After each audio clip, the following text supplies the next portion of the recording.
जल्द ही लौटेंगी खुशियाँ, अभी गमों का शोर है, ज़रा संभल कर रहिए इम्तिहानों का दौर है। तो दोस्तों ज़रा संभल कर रहिए, क्योंकि क्या है, ये इम्तिहानों का दौर है। अगर आप इस समय मेहनत नहीं करेंगे तो आप आगे नहीं बढ़ सकते। तो हेलो दोस्तों, आप सभी का स्वागत है एक बार फिर से एक और नए वीडियो में। तो आज हम पढ़ने वाले हैं नंबर सिस्टम का पार्ट 3 लेखपाल मैथ पुष्पा सीरीज में। बहुत ही बेहतरीन तरीके से हम आगे बढ़ रहे हैं। तो ये तीसरा वीडियो है नंबर सिस्टम का। तो आइए शुरू करते हैं क्वेश्चन। तो देखिए पहला क्वेश्चन क्या कर रहा है। कह रहा है यदि किन्हीं तीन क्रमागत विषम प्राकृतिक संख्याएं जो क्या है 3 से विभाजित हैं और जिनका योग दिया 63, उनमें से सबसे बड़ी संख्या बताइए। तो सबसे बड़ी संख्या क्या होगी, तो आइए देखते हैं। 3 क्रमागत विषम प्राकृतिक संख्या मान लेते हैं। माना क्या है, माना 3 क्रमागत विषम प्राकृतिक संख्या क्या है, यक्स है, यक्स प्लस 2 यक्स प्लस 4। मतलब विषम प्राकृतिक संख्या ऐसे ही प्राकृतिक संख्याएं ऐसे ही मानेंगे, x x plus 2 x plus 4। लेकिन क्या कर रहा है, उसमें कंडीशन दे दिया कि क्या है 3 से विभाजित हैं। 3 से विभाजित है मतलब क्या करें, इसमें 2 से गुणा करेंगे तो 3 दूनी हो जाएगा ये 6 और ये जाएगा 3 चौक 12। इसमें भी गुणा करते इसमें करते बात होगी था, कोई मतलब नहीं था। तो इसे क्या किया हमने, ऐसे मान लिया। अब कह रहा है योग कितना 63, तो जोड़ लीजिए यक्स प्लस 6 यक्स प्लस 12 जोड़ेंगे तो कितना आएगा 3x, अच्छा 12 6 18, 3x प्लस 18 बराबर 63 दिया है तो 18 उधर गया तो कितना आ गया 55, क्या हो गया 55 45 हो गया। 3x बराबर 45 तो 3 15, तो x बराबर आ गया 15, x बराबर 15 आ गया। क्या कर रहा है, उनमें से सबसे बड़ी संख्या क्या है, x प्लस 12, तो 15 में 12 जोड़ दीजिए कितना आ जाएगा 15 प्लस 12 कितना आ जाएगा 27। तो राइट आंसर आपका 27 हो जाएगा। तो उम्मीद है पहले क्वेश्चन में आपको कोई दिक्कत नहीं होगा। ऐसे ही क्वेश्चन आपके लेखपाल एग्जाम में आने वाले हैं। ये नहीं कि बहुत बड़ा दे देगा, पहाड़ देगा, नहीं देगा, ऐसे ही दे देगा, घुमा देगा थोड़ा सा, आप हो जाएंगे कन्फ्यूज। यहाँ एक्स प्लस 2 एक्स प्लस 3 मानते और क्या करता है आपका आंसर गलत हो जाता है, कहते हैं ऑप्शन गलत है। लेकिन क्या है थोड़ा सा घुमाए, थोड़ा सा दिमाग लगाए, आंसर ऑटोमेटिक आपका आ चुका है। तो उम्मीद है पहला क्वेश्चन क्लियर हो गया। तो आइए देखते हैं दूसरा क्वेश्चन। तो दूसरा क्वेश्चन क्या कर रहा है, यदि संक्रिया में स्टार को ए स्टार बी बराबर A plus B minus A B से परिभाषित किया गया है। यदि ऐसा दे दे, स्टार लगा दिया, कह रहा है इसको हम क्या करें, इसको हम इतना समझ रहे हैं तो 5 स्टार 7 किसके बराबर होगा। तो इसको आप सॉल्व करना, इसी सूत्र पर रख दीजिए। ए स्टार ए के जगह पर 5 है, बी के जगह पर 7, तो ए बराबर 5 बी बराबर 7। तो यहाँ रख देंगे, तो ए बराबर 5 बी बराबर 7 माइनस 7 गुणे ए बराबर कितना है 5 है ना, तो 5 गुणे 7, 5 7 35, 7 5 12, 12 माइनस 35 कितना हो जाएगा 23, किसमें माइनस में, तो माइनस 23 आपका right answer option number C हो जाएगा। तो उम्मीद है ये दोनों क्वेश्चन आपको अच्छे से क्लियर हो गए होंगे। तो आइए बढ़ते हैं कुछ और क्वेश्चन के साथ आगे।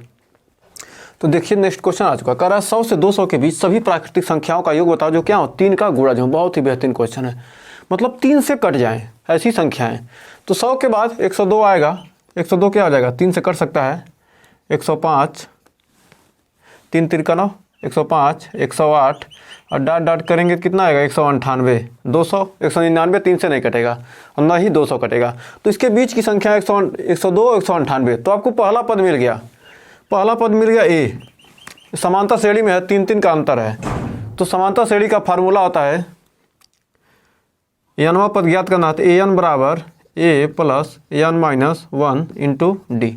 तो इसमें ज्ञात करना कितने पद हैं, यदि कितने पद हैं ये ज्ञात हो जाता है तो क्या आ जाएगा यस एन, मतलब एन पदों का योग हो जाता है n/2 और ए प्लस एल। अंतिम पद ज्ञात है तो ए प्लस एल होता है, या ये फार्मूला होता है n/2 2a plus n minus 1 into D. ये भी फार्मूला होता है। तो ये समांतर श्रेणी का फार्मूला होता है, इसे आप लोग ध्यान रखिएगा, कहीं लिख सकते हैं। इतना फार्मूला याद रहता है, कर सकते हैं, समांतर श्रेणी के कोई सी भी क्वेश्चन को हल कर सकते हैं। तो इसी फार्मूले का हम यूज करने वाले हैं। तो आइए देखते हैं, पहले एक एक फार्मूले का यूज करेंगे जहाँ जिसका ज़रूरत है। तो देखिए क्या किया है, ए बराबर है 102, 102 हमको ए का मान मिल गया। और n अंतिम पद या कितना है an बराबर मिल गया 198। हमको ज्ञात करना है इसके बीच कितनी संख्याएं हो रही हैं, कितनी ऐसी संख्याएं हैं जो क्या है 3 से विभाज्य हैं। तो हमको n क्या करना है, ज्ञात करना है। an मिल गया 198, पहला पद क्या है a बराबर 102 है। और d देखिए d क्या करते हैं, दो संख्याओं के बीच का अंतर कहीं भी निकालेंगे बराबर है। 105 में 102 गया 3, तो d बराबर आ गया आपका 3। इतना हो जाने के बाद अब क्या करेंगे, अब इतना हो गया तो क्या करेंगे, an बराबर हो जाएगा an 198, a का मान 102 प्लस n माइनस 1, n ज्ञात करना है, d का मान कितना 3। अब 3 है 102 में से 198 निकल गया, कितना बच गया 96। इधर आएगा तो कितना आ जाएगा 96 बच जाएगा। अब बराबर हो जाएगा आपका n माइनस 1 और 3 से भाग देंगे तो कितना आएगा 3 त्रिक का 9 और 3 दूनी 6, तो आ जाएगा 32। आपका आ जाएगा 32, आपका हो जाएगा 32 तिहाई 96, तो 32 आ गया। और n माइनस 1 इधर आएगा तो कितना आ जाएगा 33, तो n का मान आपका मिल गया 33। अब क्या कर रहा है, योग पूछ रहा है ना, 3 की गुणज हो सभी प्राकृतिक संख्याओं का योग। तो टोटल 33 संख्या है जो 100 से 200 के बीच 33 संख्या है जिनका क्या है अंतर, जो क्या है 3 की गुणज है, मतलब 3 से विभाज्य है। तो हो जाएगा n बराबर n/2 2a plus n minus 1 into D. ये फार्मूला होता है। हमने एक जो a प्लस l वाला बताया तो अभी देख लीजिए, n बराबर n/2 a plus n minus 1 into D. अब देखिए ये फार्मूला इतना इसका मान कितना है an बराबर इतना लिखे हैं ना, an यानी क्या है l, तो यहाँ लिख सकते हैं n/2 a plus an n।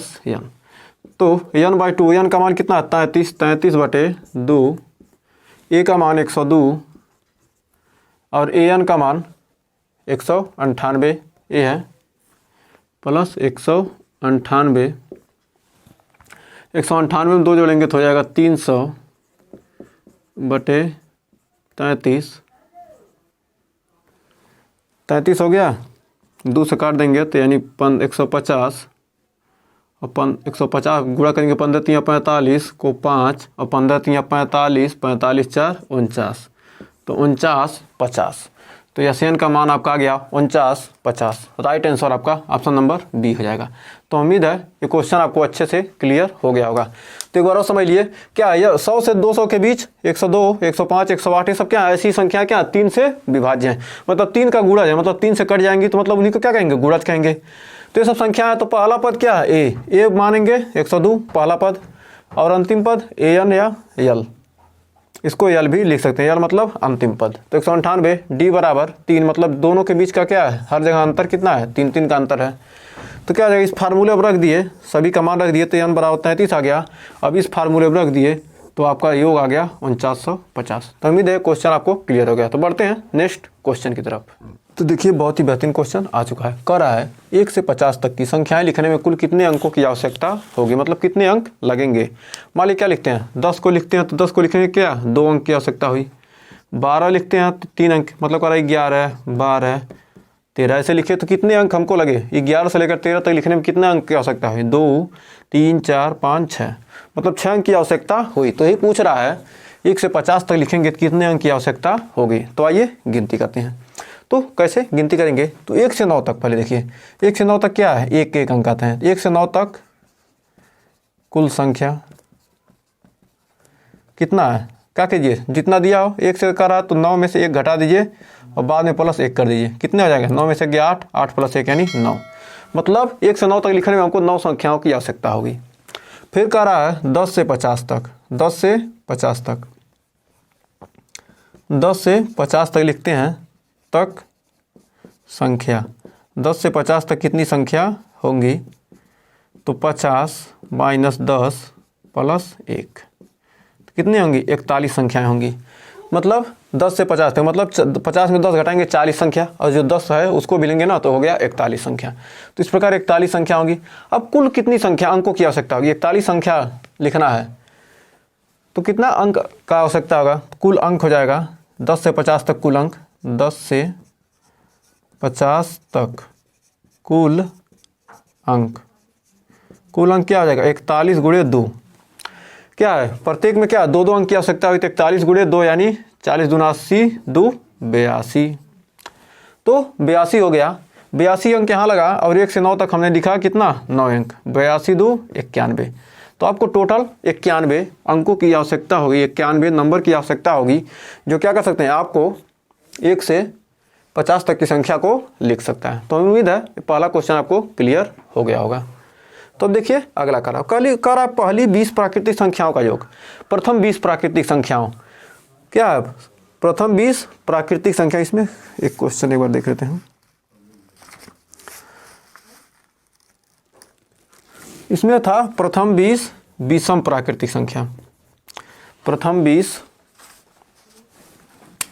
विषम प्राकृतिक संख्याओं का योग। तो प्रथम 20 विषम प्राकृतिक संख्याओं का योग ज्ञात करना है। तो कैसे निकालेंगे? तो हम जाते हैं प्रथम n प्राकृतिक यानी नेचुरल नंबर की प्रतीक संख्या का योग होता है, संख्या का योग का फार्मूला होता है n स्क्वायर। कितना हो संख्या दिया हो 1000, 10,000, 20,000, मतलब उनका क्या करेंगे n स्क्वायर कर देंगे, उसका स्क्वायर कर देंगे। तो क्या कर रहा है 20 पूछ रहा है, तो n का मान कितना है? n बराबर दिया है 20, तो क्या हो जाएगा? योग हो जाएगा, कितना आ जाएगा? योग 20 का स्क्वायर यानी 20 विषामा में 400। एकदम बहुत ही सिंपल सा आंसर था।